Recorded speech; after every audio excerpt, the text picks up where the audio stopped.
KH PRIYALUXMI ki MEESHI asi yamna CHINGNANINGAI OIBA MARAMNA Manipur ki Governor Amasung Chief Secretary na MEESHI asigi matangda Achumba Langla Langjin Puthoktuna MEEHATPA MEEOI CHEIRAK PIYU HAINA JAC against the brutal killing of KH PRIYALUXMI ki co-convenor and BISHRUP na TAKSHILLAKLI MEESHI asiga mari leinana JAC ki convenor Takhelambam Surjit Mangang Laikhidrabi PRIYALUXMI ki imung manung amasung Laikai gi miyoy kayana saruk yaduna ngasi ngaikong sifaida leiba Rural Youth Development Organization RYDO gi office ta pangthokpa pau gi mifam amada wafam asi phongtokladuna and BISHRUP na makhata na hai Manipur dagi lairik laishu tamba natraga thabak tawbagi chatkiba nupising India gi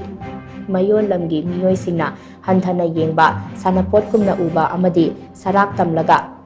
MEEHATHINA hatokpiba asi yamna toina thokli asigumba marak asida MEEHATHINA KH PRIYALUXMI hatokpiramba asi yamna pende aikoi India machani aikoi India gi constitution asigi manung channa hingliba ngaktani PRIYALUXMI gi MEESHI asigi Achumba Langla Langjin athubada puthoktuna MEEHATPA MEEOI CHEIRAK PIYU marak asida social media pairiba singna Laikhidrabi PRIYALUXMI gi maramda imung manung na tabada nungaitaba wafam kaya comment pinariba asi tokpiyu Laikhidrabi gi imungna awaba mayopnaringai CHEIRAK asida aranba pau sandoktuna henna awaba pibiganu haina mahakna makhataki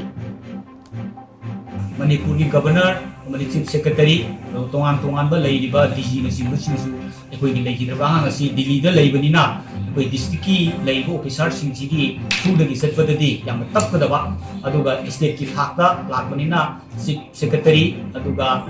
Governor amadi DG na singsu jingsin biraga atu matamda haiba leihidraba PRIYALUXMI gi MEESHI sida chenariba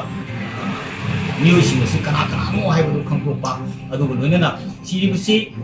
social media amadi kanosinga akoigi khabar gumba national media singdadi society hai taraga society moi taragadi man building mathol ahumdagi tungdaraga society to haibusi akoi masigi proof sab chana akoi pihanjani kari maram gi damto society iramnido masana iramnibra natraga na masi kana gumbi influence ti halakanda saigi society to ribni haigi photo thok anaba to ribra haibani sing su yam kup detail kan investigation to birakanda justice to wanjani haibu wapum sima media gi thongda jesina apil to jari haibu wapum si